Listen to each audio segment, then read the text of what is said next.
Welcome back, everyone, to the Moms Like Me podcast, powered by Support Now. I am so excited. It's Monday here for me. I'm back from spring break, back to talking to moms, which I love even more, and super excited for our guest today. I personally have so much respect for the foster care community. And so I was very excited when my guest volunteered herself to come on because I think she offers an incredible perspective and what it's like not to just be a foster family, but what it's like to be a foster family with a child with medical needs. So, Allison Harris, thank you so much for joining me today. I really appreciate it. Thanks for having me. Of course, of course. So, Allison, I've gotten to know your story a little bit, frankly, through Support Now. You have an amazing 7-year-old named Gianna who has had quite the journey. And you yourself have had a journey even into the foster care community. I'd love for you to share a little bit more about kind of like your path to the foster family world. I know that that was one that you took a lot of great care and caution with before you did so. So, if you don't mind, like, where did this passion come from? How did you know it was time? And then we'll kind of lead into the Gianna piece of this a little bit later. Sounds good. So, my husband is adopted. He was adopted at birth, not through the system, but his story kind of sparked conversation early on in our marriage about adoption in general. And then we had our biological boys. We had three boys. And then we knew we were done making babies. So then we started talking about the possibility of adopting and what that would look like. We had friends that did international adoption. We had friends that had adopted through foster care, and we also had friends that did private. We kind of were just like we did get the experience of having our own newborns, and I feel like that was kind of sacred for those that didn't aren't able to experience that for themselves. So adopting from infancy just seemed like there were a lot of people that were struggling with infertility that would really Mm. love to go that route and experience the whole thing from birth and on. We decided that was out for us. When we looked into international, that seemed like a big feat, especially with three kids at home because you have to do a lot of traveling and it's kind of massive. And then also, we just really felt like in our hearts, like there's so many kids here in our community that need a safe space. So that's kind of where we started.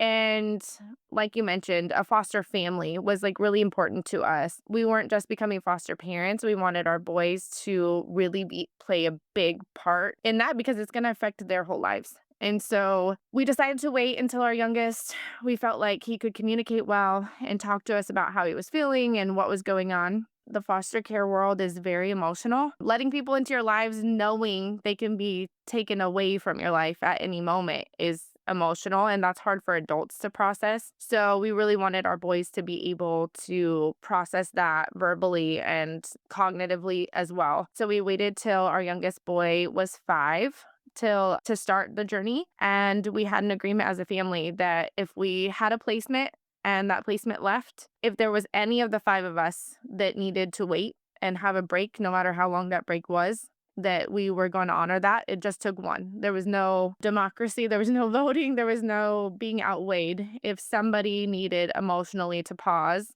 then that's what we would do. And so, yeah, we decided to take that approach with our boys, and all 5 of us had to be ready to do it again if that was the case.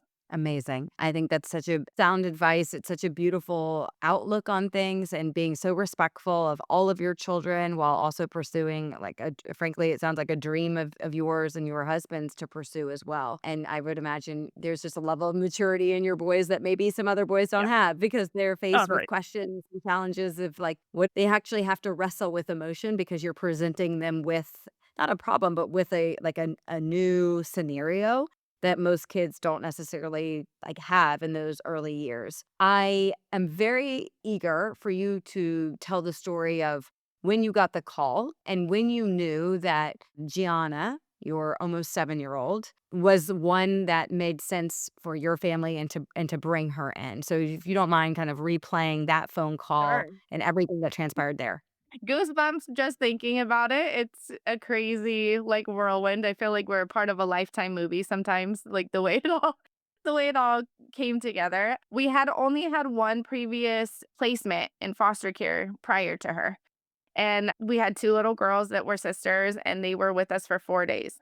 So, let's just start with that because like we talked about, the boys, if they needed a break. So, we had these girls, they were part of our world for 4 days, and we were all devastated when they were no longer part of our world. They were an emergency placement, and I'm so grateful, like, looking back on it, I'm so grateful mom got it together and could get them back that quickly, and that's a beautiful blessing. Like, the foster care world and the adoption world, like, it's a beautiful broken mess. That's never the intention, right? Like, you never want families to be broken up. You never want moms and children to be separated, like, in the grand scheme of the world, like, that's not the design, right? Like, that is not what God intended. And so, even in the beauty of it, when you can find, like, a beautiful adoption story and a family that loves them, it doesn't mean it didn't come with brokenness before. And so, I'm really grateful she got them back, but we were all sad.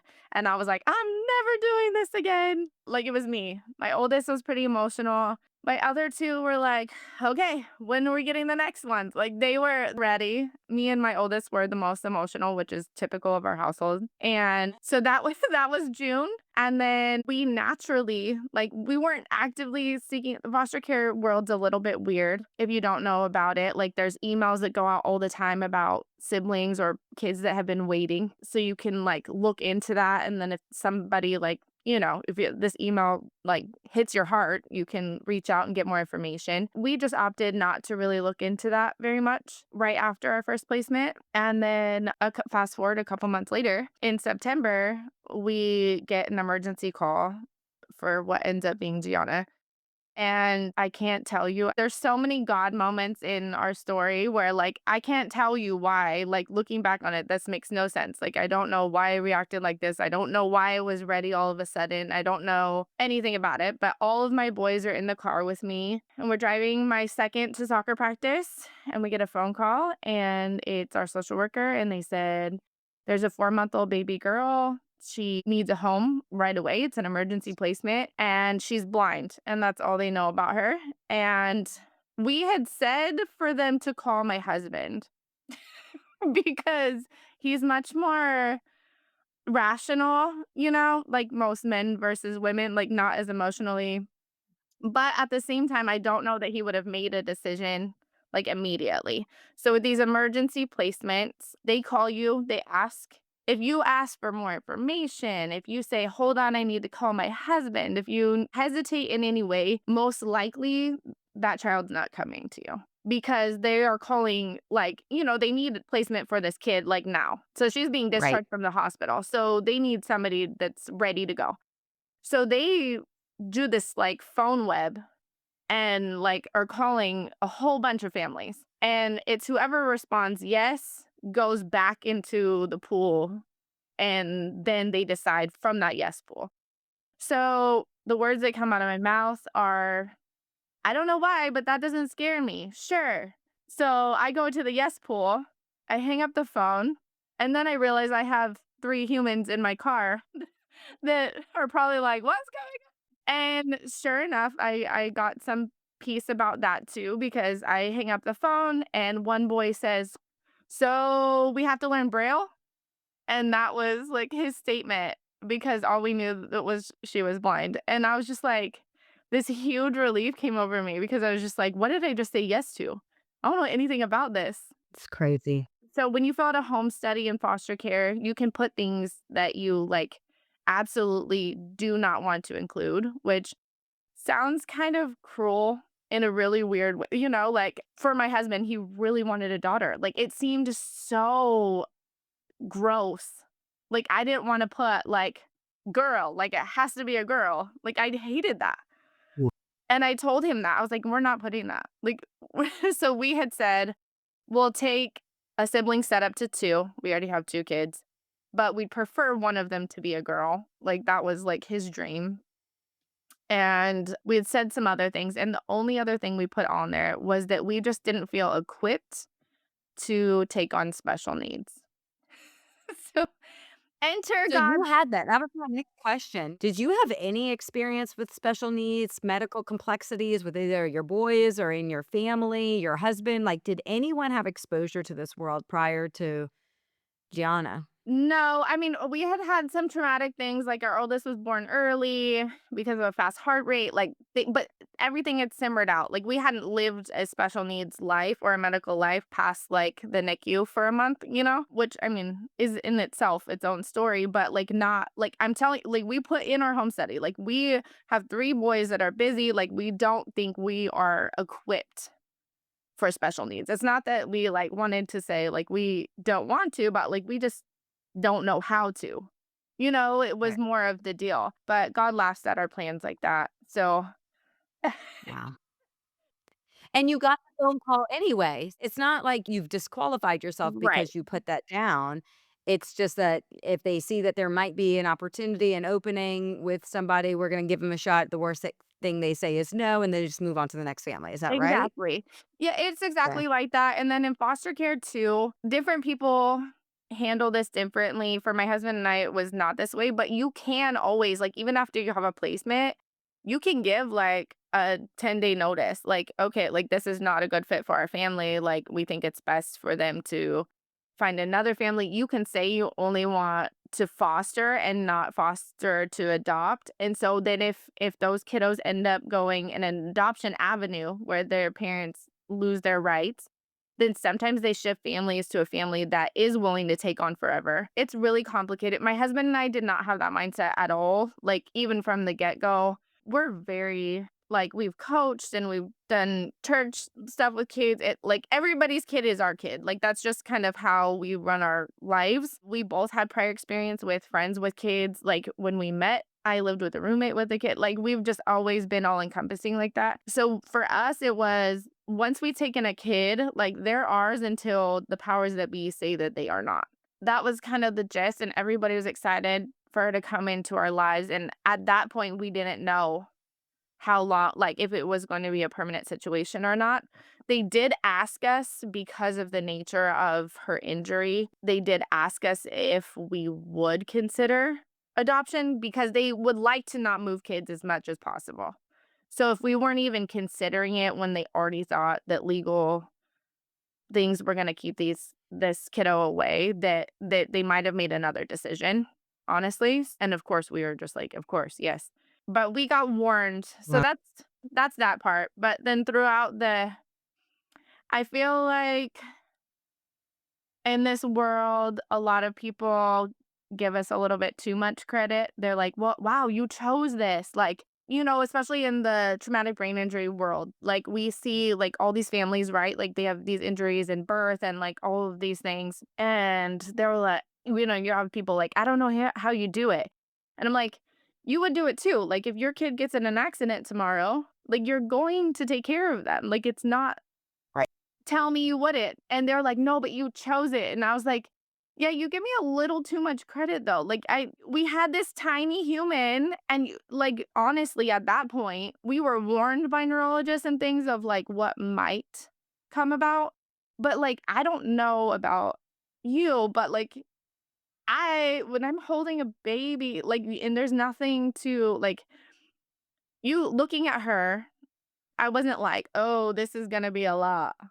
Like, you know what I mean? You couldn't feel that. It wasn't really like What you're saying is you ultimately made the decision to say yes, but that didn't mean that you knew exactly what you were right, signing up for. Like, right, whether that was being naive, whether that was because you didn't have all the information. It wasn't like someone said to you, "Hey, Allison, when you say yes, now the rest of your days, months, and years are going to right, be spent with going to therapies and finding funding for equipment and trying to figure out what her future looks like when she may not be able to live independently." No one laid out the right, quote negative consequences to you.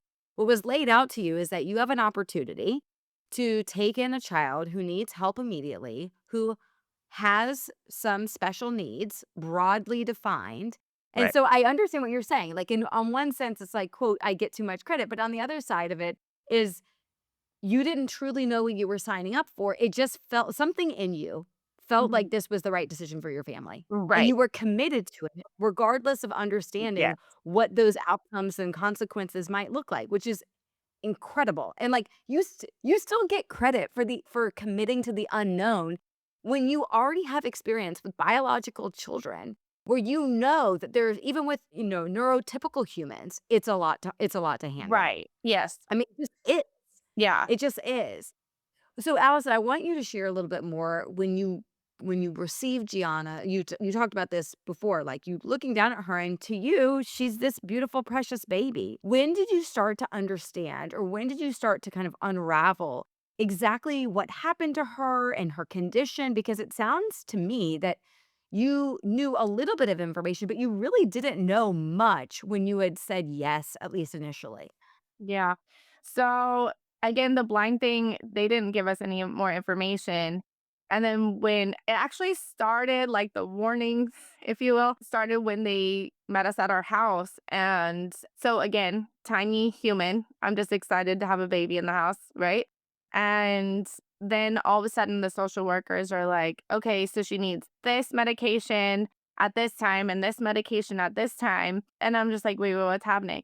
And I'm like, "What are these medications for?" "They're to prevent seizures." "Wait, why does she have seizures?" "No, she hasn't had one, that's just to prevent them." Like, "Why but why do we need to prevent them if we don't?" And then it comes about. So, she was a victim of shaken baby, and again, that was really vague.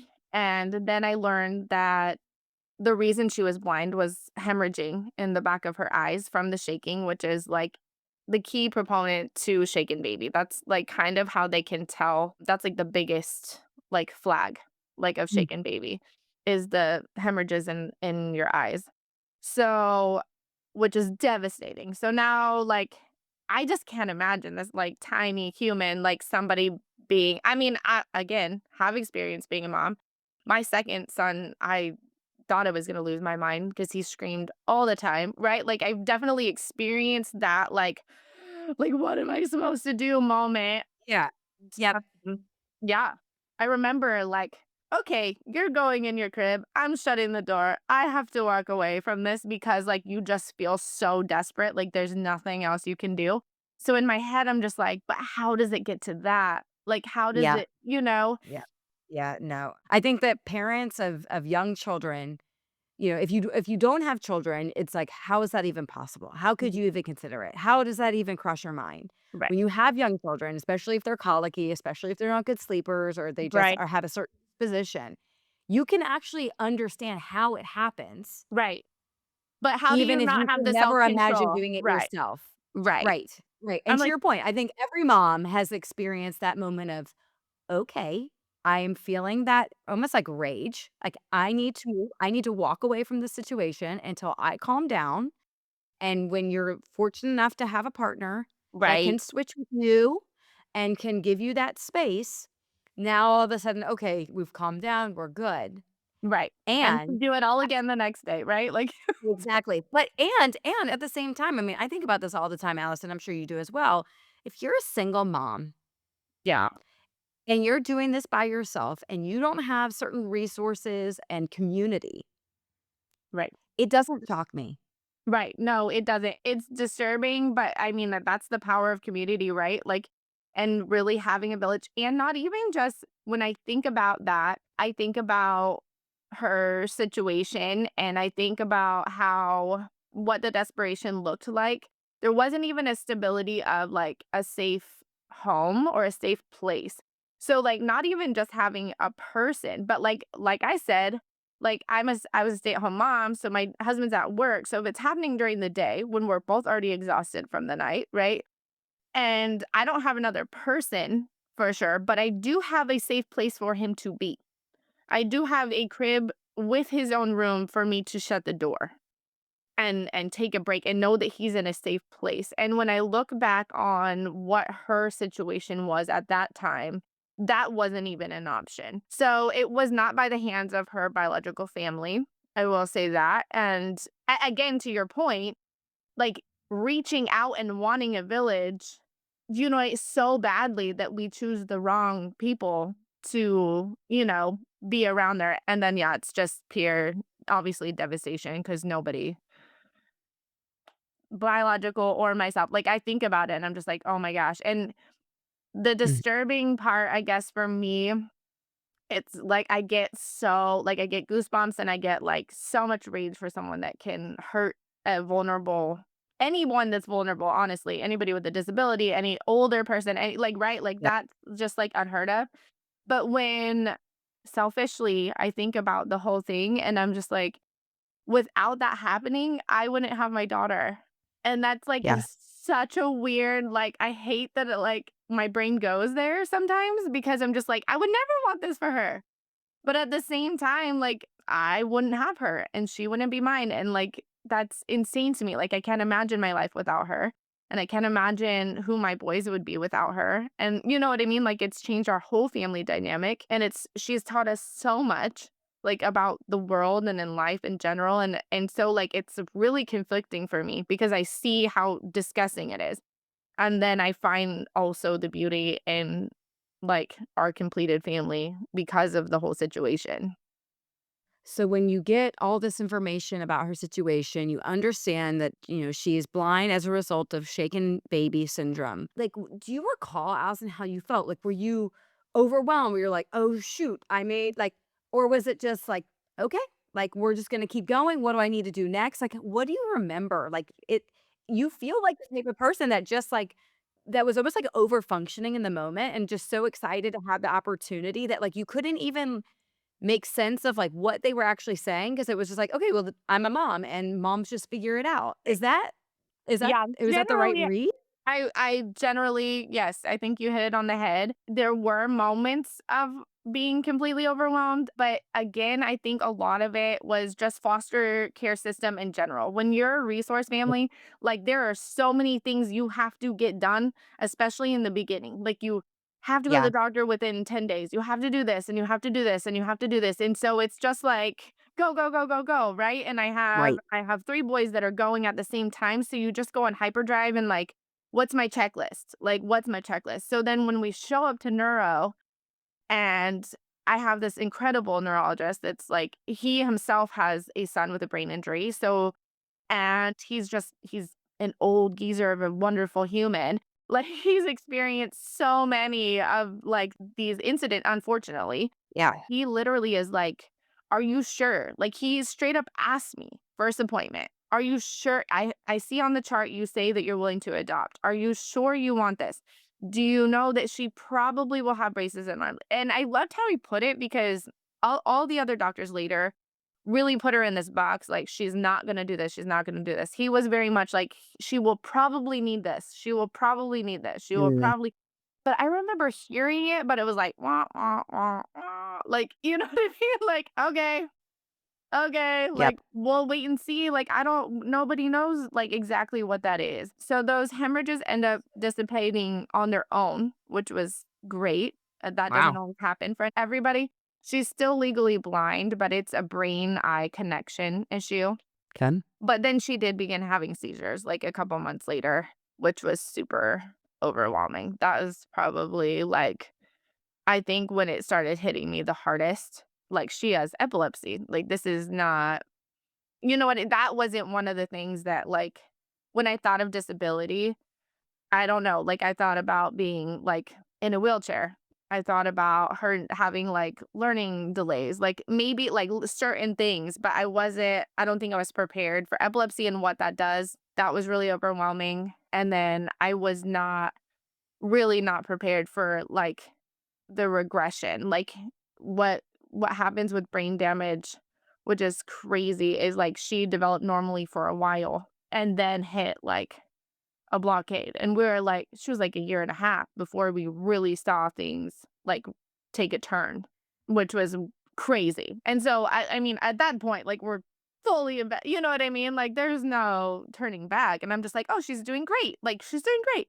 We're holding our bottle, we're sitting up on our own, we're eating food," like, everyone asked, like, "Does she have a G-tube?" "Nope." "Does she have a G-tube?" "Nope." And I was like, "Nope." All prideful and, like, great about it, and then, yeah, like, a year and a half, like, we stopped holding our bottle, we stopped sitting up, we stopped, you know. Well, but it's almost like you took such a present approach. It's like, "I will deal with the here and now, Right. and until and unless something actually happens to her, I refuse to get overwhelmed with the what ifs." Yeah, I mean, Which is I like yeah. you can, like, tell that you were a parent before, because I feel like that I feel like only parents that have kids can understand that, like, you rationally cannot not hold all of these potential outcomes with multiple children. Like, at some point, your brain just says, like, "We are going to survive based off of the information we have with each of our children," and that served you really well with her, Right. that it almost like it did not hit you until it actually became a problem, which is my guess is, like, how you maintained your sanity and your spirit, Mhm. because whether you knew it or not, your body and your brain told you, like, not to skip ahead, and it sounds like you like, again, I think a lot of outsiders looking in would be like, "That sounds crazy, that sounds terrible or terrifying," and you're like, "Yeah, but she's right here and she's great and I love her." Right. Right. Like, And I mean, again, like you said, like there's moments of complete like I'm losing it. You know what I mean? But overall, when I can tell this story, like that's not what I think about because most of the time it was just that. Which was insane because my personality is not that way. I'm like a super planner person. Like I was super like, okay, like I get super overwhelmed, like thinking about so since my boys were little, like anyone that would meet me, I'd be like, okay, I'm not raising little boys. I'm raising potential husbands and fathers. Like that's where my brain goes. And like so I'm always 90 steps ahead.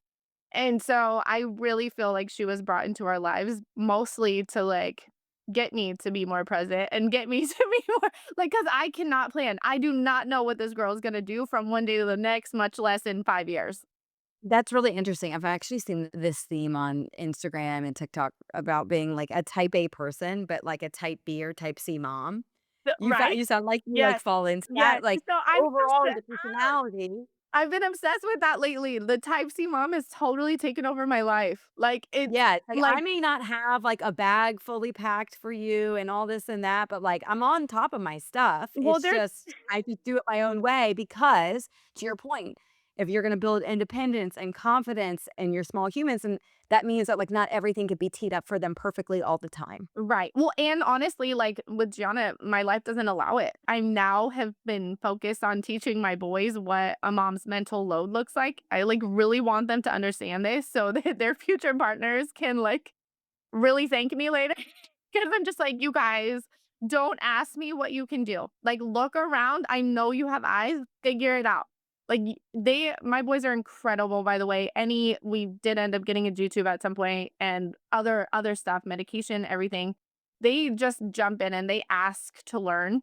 So all of my husband and all three of my boys can fully do her care, which is like amazing. Like they are not in charge of that by any means. If they are asked to babysit, it is a question. Like, do you feel comfortable with this? Right. Can you do this? Because it's not their responsibility and I don't want them to think that at this point. But also, like, again, with the planning part of me, they know that they're eventually going to be who's in charge of her care.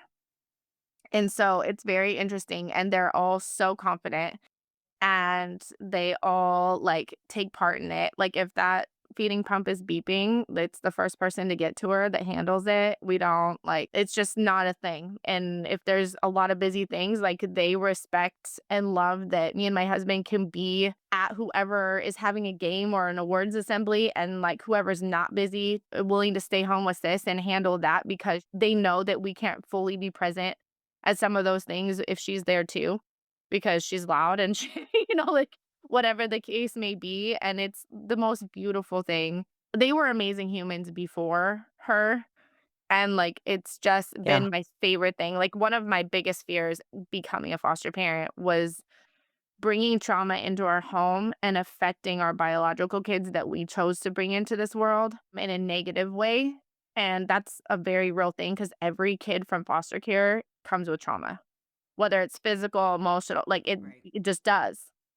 And so I was so scared about that, like, I didn't want the people that I'm in charge of, that I brought into this world to, like, take the brunt of the ugly part of the world, and I was highly surprised that, like, it did the opposite for them. Like, they just see the world differently. Allison, it sounds like your boys and your husband have been tremendous, like, checked every box, 100 times. How has your broader community embraced your new family? Right. I mean, it's completely different, right? Your life is structured likely very different now. Like, how has that taken shape? Shortly after our placement, a disability ministry was started at our church, which is fantastic, Good. by one of our friends who has a little girl with Down syndrome. And she took that on and started a buddy system for kids with special needs at our church so that parents could go to church and siblings could go to church and they're buddied up I with love that. somebody. And for a I long love time, that. I was like, "No, we don't need that. We don't need that. Like, she's fine. She's still little. She can stay with us." And our friend was like, "Okay, your turn." Like, we're getting her because I was, like, super particular. It's an hour, and I'm like, "I don't Yeah. know." Like, I don't want someone super young, like a teenager. Like, at that time, she was having a ton of seizures and stuff too. So I'm just like, I need somebody that's confident but also somebody that's like, I was just so picky about it. Anyway, so she did eventually get us the cave, which was great. So that's been a great resource. And then they do so many other things like events and stuff, like just the disabled community, which has been fantastic. Our friends and stuff that we had before her have done a phenomenal job. Our families are incredible. My parents and my mother-in-law are phenomenal with her. Like, everyone has learned how to, like, adapt and learn her, and it's really actually I was just telling more of a newer like, we made some newer friends in our recent life, and I was explaining to them how I love that, like, once they get comfortable, which I don't blame them because I probably wouldn't know what to do either, it's fun to watch their hesitation turn into, like, just a relationship with her. And because she hears really well, she's so silly and she's so sassy. So, like, if once you're comfortable, you can see all of that in her. But, like, if you don't know how to approach her or, like, do you just not say anything or, like, it depends on other people's personalities, if they'll ask questions, if they won't. And it's fun to watch, yeah, that hesitation turn into a relationship, and it's crazy to me. I always say, like, that ripple effect, like, her life is so like, she has touched so many people, like, with no words, right? Like, she has no words, and that girl has affected so many people, like, not beyond our lives too, in our circle, and it just keeps, like, trickling out, and people learn about her and her story and, like, just see pictures of her or actually get to meet her, and they're like, "Oh my gosh," like, and again, people that never would have been comfortable around someone that couldn't talk back to them, that couldn't, relate to them and put them in awkward situations, and it's, like, the most beautiful thing. Yeah, and I think that you're presenting your community with such an opportunity to evolve their thinking because so much of what scares, I think, people around the disability community is, to your point, they feel ill-equipped. I don't know what to say, or this might feel awkward, or am I doing this right? And if someone's watching me talk to this child or talk to this adult with special needs, am I going to look silly? And it's gotta be so rewarding for you Yeah. and for them to, like, feel that shift, to feel that, like, Yeah. massive progress in themselves, and, like, that is, like, the ultimate, like, I feel like the word inclusion gets thrown around a lot, but, like, ta that's Yeah. inclusion, like, you feel like you can connect with people, and Right. you've evolved in your way of, like, thinking about this person as just a person. She may not have the same skills as everyone else, but she wants to be loved, she wants to be seen, she wants to be heard, she wants to be cared for. And when you feel like you can do that for somebody, that feels so good. Like, that Yeah. is, like, that's community. Like, Yeah. that's what it's all about. When you can, like 100 I got goosebumps. It I mean, literally I get is. goosebumps too. I think it Mhm. also, Allison, I've shared this with you before, but I think that your story, obviously a huge testament to you and your husband for how you've chosen to approach this. But you really had, to me, the foundation of what it takes to bring this on, and I think you knew it without knowing it, like, when you made that decision, like, you Yeah. knew you had the right humans in your life, whether they knew it or not, Right. to bring this very unknown into your life and just thinking and believing that it will work out for the best, not because she's suddenly healed, not because she's suddenly going to be verbal and typical and, functioning like as your boys will, God willing, but because, like, she's just meant to be a part of your family and you Right. have the love and the compassion and the energy to say, "She is who she is, and she's good enough, and she's right for our family." And, like, that's so wonderful. That's so beautiful. And I hope your community has taken, like, the time to really like see it in themselves. And you've talked about how you see it in them, but that feeling, that shift, that evolution is so empowering. Right. It's so fun to I'm, like, thinking back now that you're talking about it, and, like, obviously, we live this day to day, but, like, I just think about, like, one of our friends, like, she's not as confident, like, with lots of weird things that are out of the box, and she's the one that mostly was just, like, in the beginning, like, "I don't know how you're doing this." Like, "I don't know how you do this." Like, "I could never do this." And Yep. I'm just like, "Yes, first of all, don't cut yourself short because if you needed to, you would." Like, most people are able to stretch themselves, like, for love or whatever that is, like, it's inside of you. But then, like, just watching how, like, they interact with each other now, like, because I get and a lot of that was it did come in the form of a baby, and a lot of our friends, they probably would have fallen off, honestly, had we gotten her today. Do you know what I Yeah. mean? But because it starts in a form of an infant, it develops slowly, and so you're not overwhelmed with all of these barriers that we call disabilities sometimes between, like, our neurotypical people and our friends with disabilities. Like, there are barriers in there, but when they come in one at a time, it's like it's a lot easier to slowly accept that sometimes for people that aren't comfortable, and it's just so that's a blessing, but, like, it also like, now, like, my whole family, like, it doesn't matter. We're part of the Just Say Hi club, you know?